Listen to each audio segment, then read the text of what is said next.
happened rather quickly, and there wasn't a lot of time, and obviously Bouchard hadn't been here that long, so I didn't necessarily feel that then. I mean, I felt like when that change happened, I kind of felt like everybody was like, okay, let's go do this thing.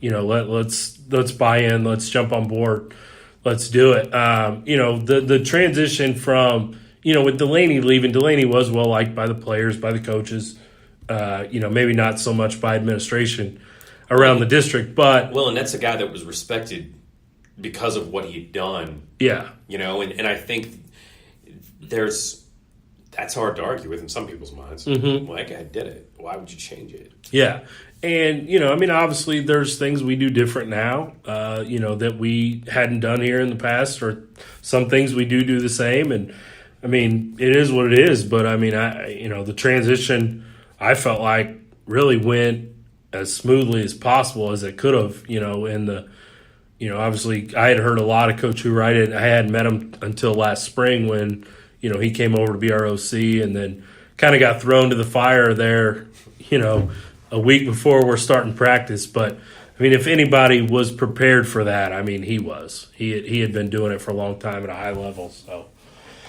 But, I don't want to get too much into that. Let's talk a little Chiefs here. Monday night was a big game. I feel like people keep putting up roadblocks for Mahomes, and he just keeps knocking them down. Well, he hasn't played a four-man defense. He hasn't played a good defense. Well, yeah, as I heard that one. He hasn't played on the road in a hostile environment. He hasn't been down. He hasn't faced adversity. And, I feel like he just keeps barreling through all these things. You guys are Chiefs fans. What are some of your thoughts there? So, with Pat Mahomes, I wasn't on the hype train this year because I was like, man, we got to give this guy a year before we really get something out of it. And I had talked on the show about the interceptions coming, and nobody needs to freak out because he's a rookie, and he's going to throw a pick, and he still hasn't thrown a pick. There was a meme on Facebook the other day that say he has more completions with his left hand than he has interceptions with his right hand. It's pretty good. So everything he's done, what the crazy thing about watching this team is like, I don't want to. The word's not sloppy because he's not sloppy. The word sometimes it's like there's miscommunication going on, and like little miscues and stuff, and the offense is still this good, and you can see it. He's running all these motions. They had one play Monday night. They motioned 3 or 4 dudes. Play clock ran out, obviously, and he was kind of trying to signal some stuff or reading or whatever. So it's not even running as good as it will. I don't know about this year, but like next year, like this kid's going to get better. That's the crazy part about it too. And the thing I really like about him is that he'll finish a drive or finish a series, and the first thing he does, what they show is that he runs and sits down, and then Coach Reed runs over and sits down by him. And they're going over stuff right away. And I think that's awesome. So and they talked about it on the broadcast that he's been a sponge for Reed. Because I think Andy Reid's an awesome quarterback coach. Like I think he does wonders with his guy. Because we saw how McNabb was when he left Philly. He's not the same dude. But when he's there, he's awesome. So, I don't know. I'm all about it. Defense, good enough. Good enough. Good enough for now. Good enough right now. So, I don't know. It'll be a lot better when Barry comes back. No Thomas trade. No Earl Thomas trade. Yeah. They actually said they were putting that together. They were. I had heard he had spent a couple days in Kansas City trying to get his contract worked out. I would have liked that a lot. In between those 2 games, but like I said, we probably would have gone from, you get Barry and Thomas, you go from 32nd defense to whatever, 25th, and that might be good enough. I don't know. Yeah. So, thoughts? It's like you say. I think he is talking about Patrick Mahomes. He is such a unique talent, and his ceiling. I'm not sure we have any clue as to just how good he can be. I thought coming into this year, I remember I was having the conversation with my mom and dad. I had said, I'm expecting, probably 13, 14 interceptions. Just because that's just the way that's going to go. And I said, it might be, it's like he might throw, I thought like 28 touchdowns and 14 interceptions was probably about what we were looking at. Yeah. I had no thought he would approach what he has through the first 4 weeks of the season. And to not have thrown a pick yet, to not have fumbled the football yet, to have a rushing score, to do some of the things that we've seen him do. You know, the figure eight, drop back, turn and fire, just an absolute laser oh gosh, can't think of his name. Big wide receiver that we drafted out of Georgia a couple years ago that made the Star Wars fans. Conley. Yeah, the ball he threw, that was absolute. I mean, that is one of those plays that you just sit back and he improvised the entire thing. But you break it down, some of the things he did, like when he turned upfield, located his target, and the way he kicked his foot to generate momentum to fire that football was, I mean, you could tell it wasn't as raw as some people that maybe don't, I mean, luckily, because talking to Coach Hoover, I know about the kicks and things like that. If you don't know what you're looking at, it looks like it was, wow, he just did that all on his own. But you can see, I mean, he's been very well coached. He's been developed, and I just kind of go back and I look at it, and I remember as a Kansas alum and somebody that watches a lot of Big 12 football, I watched Mahomes in his time at Texas Tech a lot, and it's hard for me to imagine that their head coach who 1 year they only won 4 games with Patrick Mahomes, and he still has a job. Yeah. I'm thoroughly. I think Cliff will have a job forever. I- John. Yeah. My boss is a Texas Tech alum. I was blanking on his said, name. He said Cliff is Kingsbury. Kingsbury's going to be there forever. He said they love him. That's just Okay, absurd. and go. Sidetracking a little bit. The Texas Tech quarterbacks that he's had. So he's had Mahomes. He's had He had Baker Mayfield, Mayfield, too. and he also had he had Webb too. And Webb's in the NFL too. Yes. I think Webb's a third string or backup somewhere. So he had 3 NFL quarterbacks on his team, and I don't know the most games they won, but it ain't 10. I mean, they haven't. Well, and how many other head coaches anywhere in college football right now can say that they have That's crazy. 2 starters and a back, 3 guys on NFL depth charts, 2 with starting jobs in the league right now? I mean. Not a lot. It's.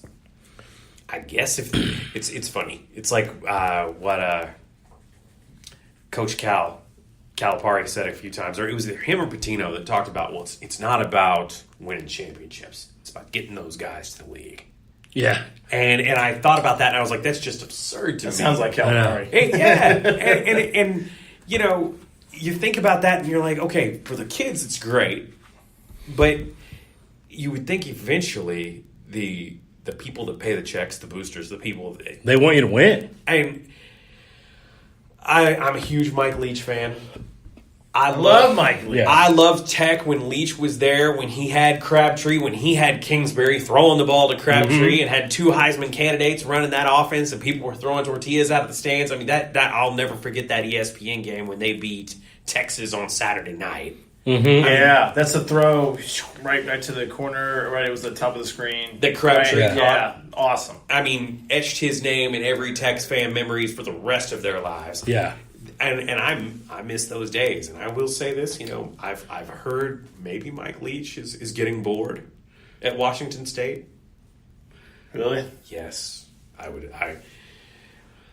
Considering, at least I think potentially 2, maybe even 3 of the local schools could be changing coaches here in the next 6 to 12 months. I'll take him.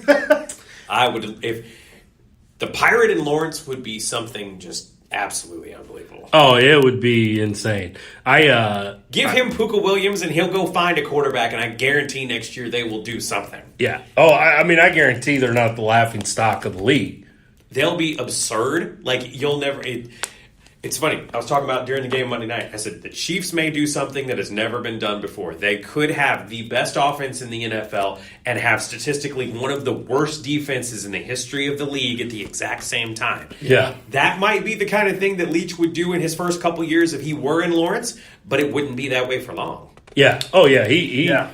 I mean, I met Mike Leach at the AFCA convention one year, and you see the stuff on TV and you read his tweets and see his interviews. I mean, that's the guy that I met. I mean, he's just an oddball, for lack of a better term. But I mean, that's the guy. Definitely entertaining to hear speak. at a thing like that. And then, I got to talk to him for a few minutes, over a couple beers. But, he was... Having a beer with the Pirate, that's something to brag about. I mean, obviously that's drained in my memory, that long conversation. Somebody told me a story about Leach, and I don't think it was you. It was somebody. It was at a coach's conference. It might have been my buddy Ryan, I think. Anyways, they said they saw Coach Leach at a restaurant, and he had a napkin, and he was writing on it. He was writing stuff, and they're like, Coach Leach, what are you doing? My play sheet. Is this play sheet? He's making a play sheet. I actually heard that story too from somebody else. It's like 5 plays. Like his play sheet going into the next day or whatever. It's like a Friday night before a game, and he's having dinner, and he's just jotting ideas down. It's like 4 passing plays and 1 running play. They run out of multiple formations, and then they flip it, and that's it. And that's what he calls. And he's just this guy. Yeah. Just kind of. I mean, he looks like such a goofball, right? But he's sharp. He knows what he's doing. I always say that the word for someone like that, he's eccentric. Yes, because poor people are weird. He's got a lot of money in the bank thanks to Washington State and Texas Tech, and people forget the man was a very good assistant coach at the University of Oklahoma at one point. Mm-hmm. And he learned. He worked with Hal Mummy back in the day at Kentucky. I mean, he's been. I was going to say he OC at Kentucky. Was he the OC when they had that big boy there? Jared Lorenzen. Yeah. Hefty lefty. Was he there for that guy? Yes, he was. See, you can make any guy good at quarterback. Well, and there's an article I saw on Twitter today. I haven't had a chance to read it yet. I grew up in a little town in rural Oklahoma. My family moved to Shawnee when I was just before start of 8th. Yeah, early 7th grade. But we lived in a little town in Oklahoma. So I always watch OU and still pay attention to them. There's an article on Yahoo Sports today talking about when Leach was at OU and they were gearing up for the OU Texas game. And apparently he created a play sheet specifically to lose for the Texas staff to find. Oh, man. And it was a dummy play sheet. And apparently, I haven't had a chance to read the story yet. I'm looking forward to reading it tonight. But I was like, that sounds like the kind of thing that he would do. Yeah, yeah. I'm creating an entire game plan just for someone else to find it. Yeah. Yeah. All right. Well, we are about out of time here. Oh, yeah. Randy, thanks for coming on. Absolutely, Coach. Thank you. Thank you, guys. This was why don't fun. you plug your Twitter and stuff so people out there can find you? I'm an interesting follow. I talk about a lot of different stuff, a lot of football, a lot of recruiting with my stuff with the Rivals, with A10 Varsity. You can follow me at Randy Withers KC. Like I say, it's a little bit of everything. I work for a nonprofit health center here in Kansas City, so sometimes you'll see stuff about healthcare. Sometimes you'll see things about charity. I'm gearing up for a big Toys for Tots event. I got a thing later this month with Crucial Catch and breast cancer awareness. We're going to provide mammograms for a lot of women that couldn't afford them, so I'll be talking about that. But there's a ton of college football, ton of high school football, a lot of Patrick Mahomes. Yeah. Mm-hmm. It's like Stephen St. John said, my final word is Mahomes. Mahomes. All right. Well, hey, thanks again. And Austin, you got anything else? That's it. I'm good. All right. Well, hey, thanks, guys, for listening. And we'll tag Randy in the tweet when we tweet the show out. And, we'll be retweeting some of his stuff, about the Toys for Tots. And if you guys can help out and, jump in and help a charity. And like we say every week, go check out a high school football game this Friday night. Absolutely. Watch those kids compete. I mean, there's nothing like it. There's a lot of big games coming up, so just go check out your local team wherever you are. Go out and watch them, and have a good week, guys.